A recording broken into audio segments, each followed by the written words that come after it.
John Barry was on the call last night, Game 3 between the Nets and Bucks on ESPN. He has Jazz Clippers Saturday night, also on ESPN Radio. The former NBA veteran joining us on the program. John, good to have you back. Thanks for joining us. Let's start at the end of that game. We had all this conversation about who's going to take the last shot for the Nets. In a million years, if I would have said, Bruce Brown is going to take that last shot for the Nets, what would you have said? No, thanks. It was a discombobulated possession. Obviously, they threw it in bounds. The ball rolls all the way across the court. Bruce had some time to wait for Kyrie, wait for Kevin Durant to give him that basketball. Look, Bruce Brown played great. And this guy's a 6'4" center. He was a point guard, I believe, in Miami, University of Miami, and he's come out and he plays the center position. It's incredible. But yeah, obviously the possession didn't go like they wanted. Tough shot over the top of Brook Lopez. But I'm just shocked at that game. 86-83 is a bad 3 quarters normally for Brooklyn. And they get 83 points for the game. It was stunning that these two offenses were that bad last night. But this is by design for Milwaukee. It was a physical game, tough game. Do they have to keep that score under 110, under 100 if they have any chance of winning this series? Yeah, they would like to, but typically you're going to have to score to beat Brooklyn. That's the bottom line. Yeah. Even without James Harden, where they get 125 and 115 in the first 2 games. That was shocking. I mean, what were they? They scored 11 points in the first quarter, down 19 after 1. Kevin Durant doesn't go 11 for 28 very often, and that won't happen again. So if I'm Milwaukee, do I take confidence out of that I held Brooklyn to 83 and I won? I don't think so. I still think Brooklyn has been by far the better team throughout these first 3 games. Yeah, and then you have the Giannis situation. He's not a good shooter. You can't put him on the line. You were a great free throw shooter. Your father, one of the great free throw shooters in NBA history. What is it that happens at the line with some of these players that they almost look paralyzed, John? Do some people not like to be the center of attention? Like, I mean, I'm not saying you're scared, but you're standing there and whatever's in the building, 20,000 or whatever, are watching you. I mean, look, I played with Shaq. We would shoot free throws every day when I was with the Lakers in 97. He would go 18 for 20, 17 for 20 all the time. And I don't know, does fatigue play into it? I'm not exactly sure, but I would say this is get the routine faster. He got called for one last night, the 10-second rule. He had 13 seconds they gave him. I would go quicker. Colin Montgomery, a great golfer, right? Great Ryder Cupper. And he always said, the longer you stand over a ball, the more bad things are going to get in your head. So know what you have to do. He knows what he's got to do. Get the ball, get a routine that's quick, shoot it with confidence, and move on. Well, we see this with Ben Simmons. I don't think Ben has bad form, but he doesn't bend at his knees and then, like, there's no fluidity to it. It's these guys get there and they're like stiff, and then there's no movement from the ground up. His form is not great. The elbow's out a bit. I'd rather have your form, to be quite honest, watching you and maybe some of the Dinettes back there. Didn't somebody shoot a jump shot from the free throw line that really struggled years ago? Do you remember? Wilt Chamberlain did. Did he took jumpers? Well, no, he was at the top of the key. He was so bad. Hal Greer played for the 76ers. Hal Greer took a jump shot from the free throw line. Okay. Yeah. I think my dad talked Wilt into trying underhand for a minute. But guys were a bit embarrassed about it. But it's amazing. I mean, you bring up Ben Simmons, and like, how can guys be this great at basketball and you cannot make a 10-foot jump shot, or you're not even willing to take it? I know. But look, Ben Simmons is great. This guy's a great player. But I mean, isn't that like, don't you start as a kid? Like, I think one day I'm going to make a free throw. He could be a great player. I don't think he's a great player. Well, I think he can control ball games and be the best player on the floor at times. But that time can't be at the end of a game when I know that he is going to have to shoot a free throw, and he can't shoot a free throw or a three-pointer. It's like the Greek Freak. He can't shoot. He can control a game. And I wonder, is Giannis a 1 or is he more of a 2 who can rely on or needs to rely on a 1? That's a good question. Obviously, in the playoffs, he hasn't proven to be a 1 that's taken his team to where they need to be. Yeah. And look, he's 4 for 32 from the 3-point line now in the playoffs. And last night, I have no affiliation with the Bucks, even though I played there. I try to forget my time there. I was like, I'm frustrated watching this. Like, don't shoot a 3. I don't care if you're Giannis or if you're Michael Jordan. I'd be like, don't shoot him anymore. I mean, it serves no purpose. 4 for 32. I mean, that's just, you can't do it. We're talking to John Barry, the former NBA veteran who apparently played on just about every team in the NBA. So just 8. 8? Oh, that was it? That's 7, maybe 7. So, yeah. The worst stop was Milwaukee? Well, it was cold. Well, and we stunk. Okay, all right. Other than that, it was they're great people in Milwaukee and great prods. Paulie, do you have how many games? Yes. I got John Barry with 8 teams and 36 starts out of 821 games. Hey, man, try coming off the bench for some of these starters, and they whine about whatever. It's hard to do.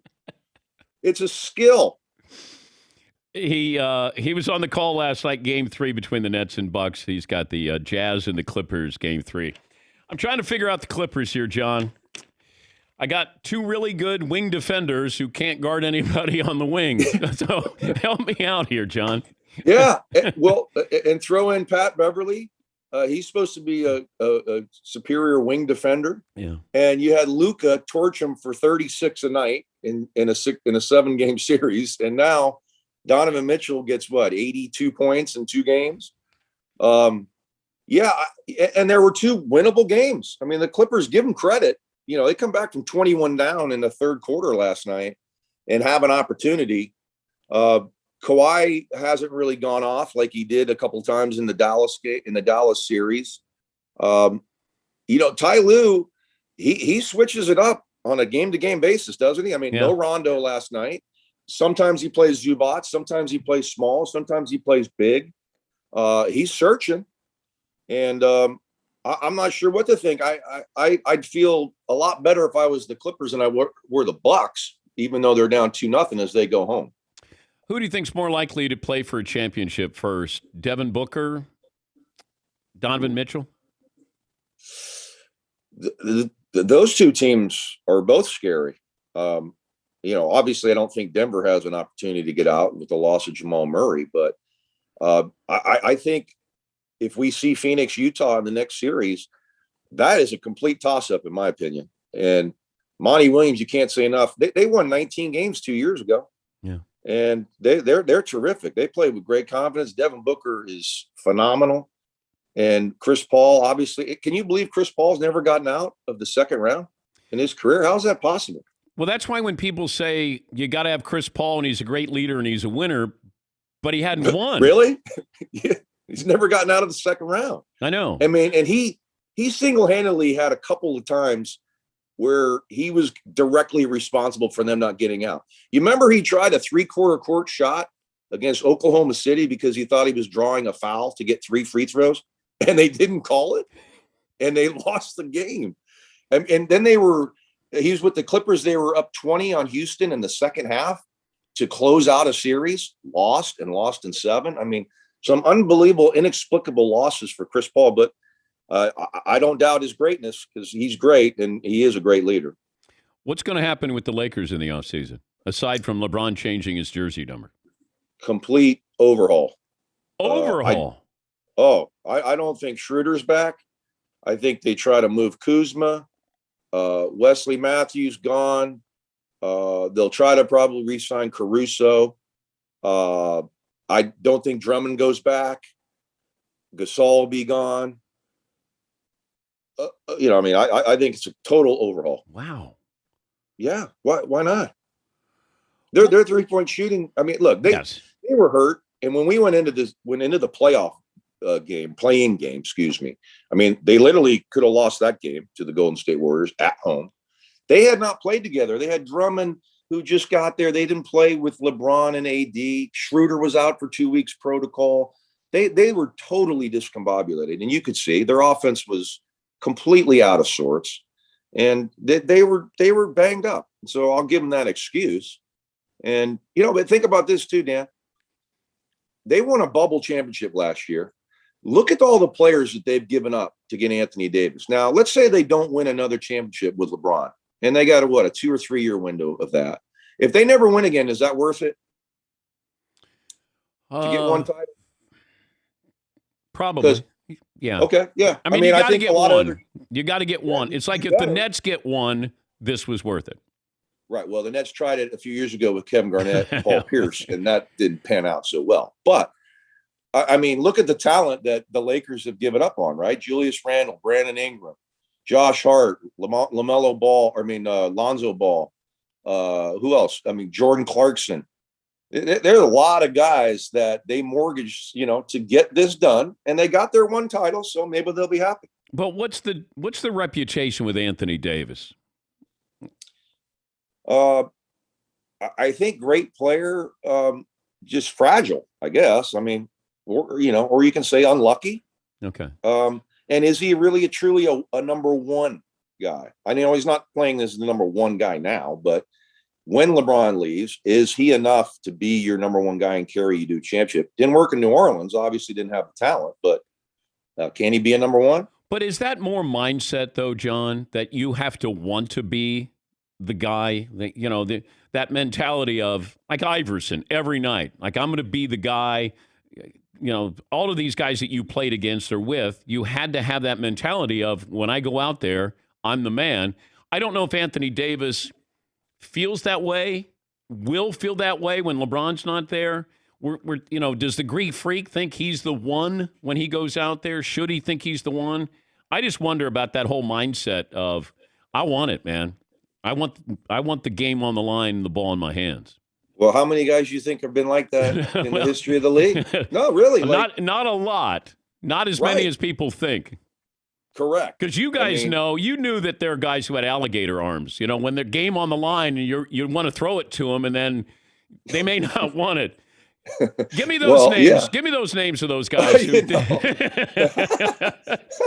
Because you have to want it. And I just wonder if, like playoff P, you want to be paid like you're a star, but you got to act like a star.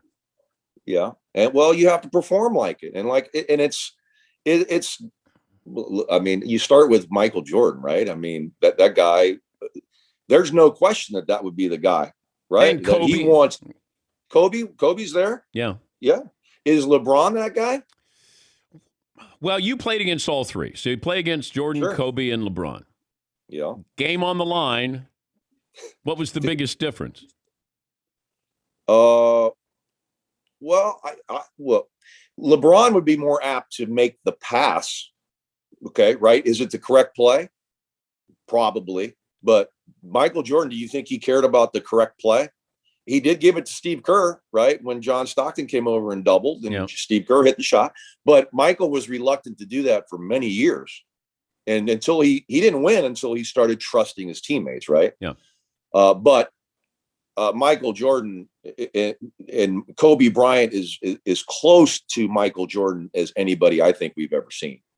So those two guys. But LeBron is great at, like, I don't know if there's a better guy getting to the hoop in NBA history than But LeBron. Does he go there at the end of games? No, he does not not want as to much. go to the free throw line. Yeah, I know. No, I know. He does not want to go to What the free is throw it line. about that? I mean, how would you not want to? God, the game on the line. Like he's under 70% from the line. How about Giannis was 53% coming in? John, you could shoot blindfolded, and I know this is true. I would make 5 out of 10 blindfolded. I would hope. You would make more than that. I would hope. Yeah. You would too. Yeah, I know I would. But I'm obviously a great shooter, John. Yes, you are. Well, It's all relative. Okay, Ben Simmons, Giannis, and me in a shooting contest. Oh, yeah, I'll take you 100%. 100%. And that's the right answer there. That's the right answer. Well, yes. Yeah, of course it is. On the golf course? Oh, no. I'm better than Ben Simmons and Giannis on the golf course. I'm talking about me and you. Oh, not those two. No, you're really good on it. But see, I have a full-time job. I'm not full-time? No, you're not full-time. I mean, come on. You mail it in. Like you give me a couple of hours and that's it. You can play golf all day. I try to. I know you do. if my wine drinking doesn't get in the way. But okay, you got game 3 coming up over the weekend. So yeah, you got a couple of days off, John. I do. Today will be a tough day. Are you going to be studying tape? Is that what you're going to try to tell us? Oh, I'll rewatch both games last night. Yes. Oh, okay. And then we'll get going. All right. Do you have a grudge? Do you hold a grudge against anybody you played with? Like all these years later, are you still sort of frosty at somebody? Just every coach that didn't play me more. I mean, that's all. Jeff Van Gundy, he didn't play me enough. No. I just, the game is hard. The game is not as fun to watch for me as it was back when I played in the 90s. You remember you did it. It's just that everybody kind of does the same thing. It's high pick and roll, get a switch, circle somebody out that you want to get one-on-one. Everybody get the hell out of the way and drive the ball. If they help, kick it to a 3-point shooter, and then we move on. But you look at these rules, and I just wonder what certain players from another era would have been like with today's rules. If I would allowed, like, what kind of player would Magic be in today's game? Like, would Michael be shooting threes? Kobe would be Kobe. I mean, even greater, because he can shoot the three. How would you guard Kobe and Michael Jordan? I wouldn't. You can't. I couldn't. You can't. You can't touch them. I mean, I think Michael would be averaging 45 points without a problem. He'd be at the line 20 times. I mean, it's all been.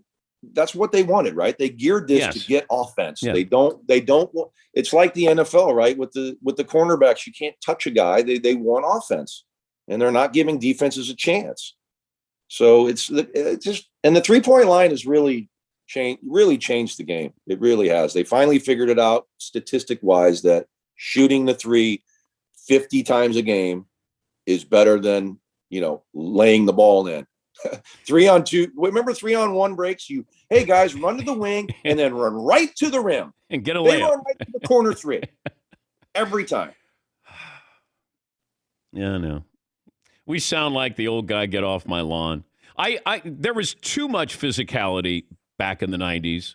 Yes. And it took away from greatness there. There's too much freedom now where you can't touch anybody. And, I don't know if you were going to make a change, would you move the 3-point shot back? Would you widen the court? Would you do anything drastic to help the NBA? Well, I like widen the court, maybe widen the lane. But I think if you move that 3-point line back, it would probably be worse because people are still going to do it. And, there's so many guys that shoot the 3 that shouldn't be shooting the 3, right? I mean, if you're like Russell Westbrook, like he's a career 30% maybe, or 29%. I think he's the worst of all time. Is he is he one of the all-time great players? That's a tough one. I mean, to average a triple-double, what is that, 3 out of the last 4 years he's done that? Yeah. Now, but there's a reason that hasn't happened since Oscar Robertson in the 60s, right? The game is that much different, right? I mean, when you're taking 53s in a game, how many rebounds go out to the free throw line where point guards can pick them up? Back in the day, that's not what happened. 4s and 5s were guys that got rebounds, and that's it. Yeah. Point guards didn't get rebounds. I bet you if you look, John Stockton would have games where he had no rebounds and 17 assists. And so the game's different. But again, to get a triple-double, you have to be involved in a whole lot of plays throughout the course of the game. Magic's the greatest point guard of all time, right? Yeah, I would take him. Okay. And then John Stockton. You would Take Stockton over Westbrook? Yeah. Okay. Yeah. To play with? Yeah. Yeah, 100%. Jason Kidd, would you take him over Westbrook? Yeah, I think I'd rather play with him. Chris Paul? Chris Paul. Okay. Well, Scotty Brooks was saying that he thinks Russell Westbrook might be the second greatest point guard of all time. Now, I know it's his guy, but he's on his team. I know. What do you have to say? Hey, Russell Westbrook, I mean, these numbers are felonious. I don't want him. He's the 19th best point guard. Yeah, I know. Dan, he's the best athlete at the point guard position to ever play. 100%. All right. I know your tea time's in 20 minutes, so I'm sorry if I held you up there from teeing off. No, I have a member guest at the club that I can't play in because I'm working. Oh, you're working. That's right. Tomorrow. My bad. So I can't play. Man, you got a tough life. Tough life. John, thanks for joining us, bud. Great to talk to you. Great to catch up with you, Dan. That's John Barry, NBA on ESPN Radio. And I didn't even bring up the Easter story.